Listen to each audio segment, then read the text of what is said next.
नमस्कार, स्वागत है एक बार फिर। Welcome back to the Bhagavad Gita chanting tutorials. इस वीडियो में हम भगवत गीता के 10वें अध्याय का 37वां और 38वां श्लोक चैंट करना सीखेंगे। In this video we will learn how to chant the 37th and the 38th shloka of chapter 10 of the Bhagavad Gita.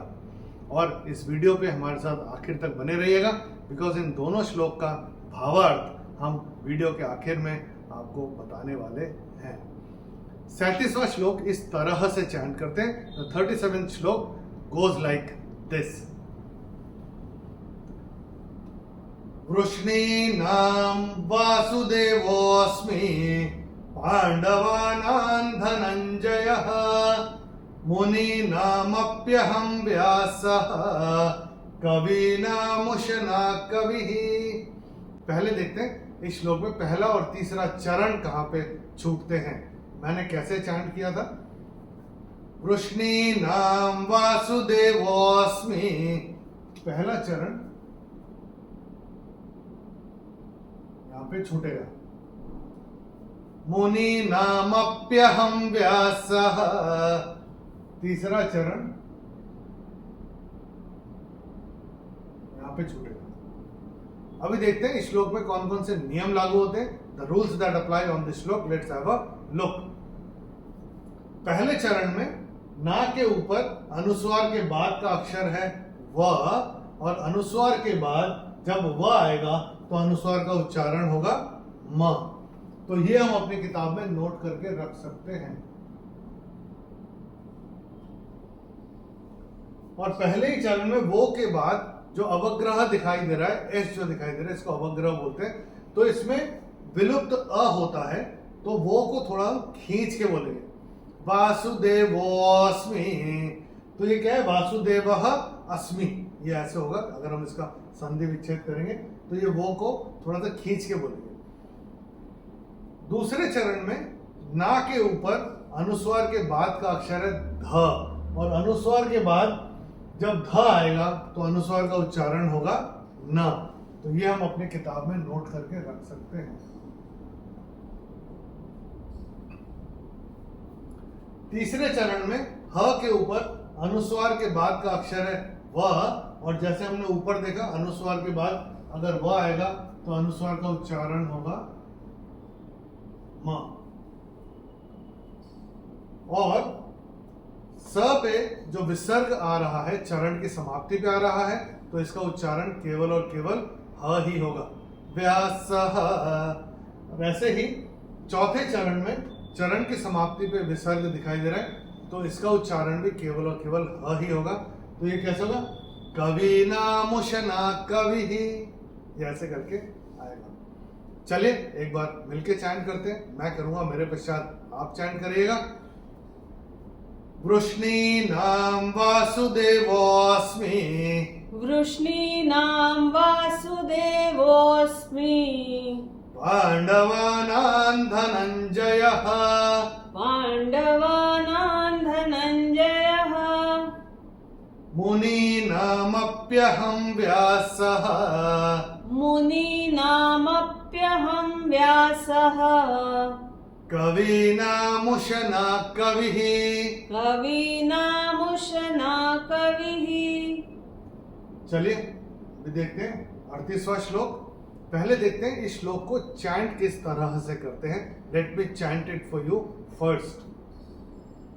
दंडो दमयतामस्मि नीतिरस्मि जिगीषताम् मौनं चैवास्मि गुह्यानां ज्ञानं ज्ञानवतामहम्। पहले देखते हैं इस श्लोक में पहला और तीसरा चरण कहाँ पे छूटते हैं। मैंने पहला चरण कैसे चैंट किया था?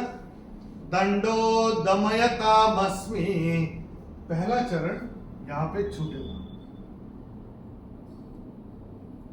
मौनं चैवास्मि गुह्यानां, तीसरा चरण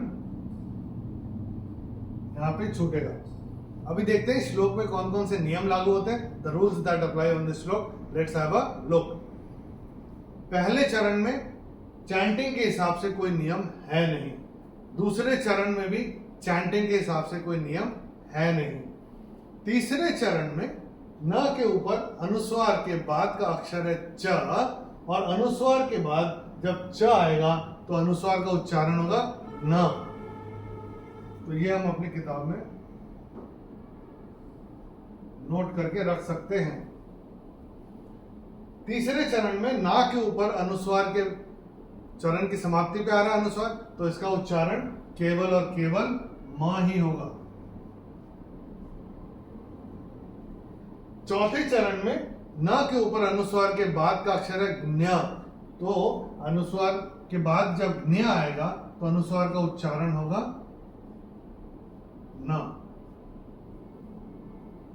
क्योंकि ये जो ज्ञ है इसका कंस्ट्रक्ट होता है ज हलंत प्लस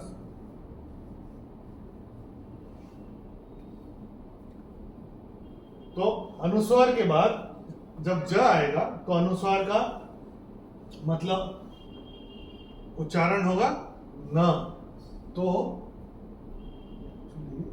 ये वाला न होगा यहाँ पे, मगर हम अपनी सुविधा के लिए अगर हमको अपनी किताब में नोट करना है तो हम न भी नोट करके रखेंगे, तो भी चैंटिंग के टाइम पे वो सही आने ही वाला है। तो ये कैसे होगा, ज्ञानं ज्ञानवतामहं, ये ऐसे करके आएगा। चलिए एक बार मिलके चैंट करते हैं, मैं करूंगा, मेरे पश्चात आप चैंट करिएगा। दंडो दमयतामस्मि, दंडो दमयतामस्मि, नीतिरस्मि जिगीषताम्, नीतिरस्मि जिगीषताम्, मौनं चैवास्मि गुह्यानाम्, मौनं चैवास्मि गुह्यानाम्, ज्ञानं ज्ञानवतामहम्, ज्ञानं ज्ञानवतामहम्। चलिए एक बार दोनों श्लोक मिलके चैंट करते हैं, मैं करूंगा, मेरे पश्चात आप करेगा, एक बार रिवीजन भी हो जाएगा दोनों श्लोक का। And let's experience the bliss of the Bhagavad Gita chanting. तैयार है? चलिए शुरू करते हैं। वृष्णीनां वासुदेवोऽस्मि, वृष्णीनां वासुदेवोऽस्मि, पाण्डवानां धनञ्जयः, पाण्डवानां धनञ्जयः, मुनीनामप्यहं व्यासः, मुनीनामप्यहं व्यासः, कवीनामुशना कविः, कवीनामुशना कविः, दण्डो दमयतामस्मि, दण्डो दमयतामस्मि, नीतिरस्मि जिगीषताम्, नीतिरस्मि जिगीषताम्, मौनं चैवास्मि गुह्यानाम्, मौनं चैवास्मि गुह्यानाम्, ज्ञानं ज्ञानवतामहम्। ज्ञानं ज्ञानवतामहम्। चलिए अभी देखते हैं इन दोनों श्लोक में भगवान अर्जुन को अपनी विभूति के बारे में क्या बता रहे हैं। तो पहले क्या बोल रहे हैं, वृष्णि नाम वासुदेवः अस्मि। तो वृष्णि वंश जो है, यादवों में एक वंश होता है, उसका नाम होता है वृष्णि वंश। तो बोल रहे हैं वृष्णि वंश में वासुदेव मैं हूं, खुद के लिए कह रहे हैं, वो मैं ही हूं वासुदेव।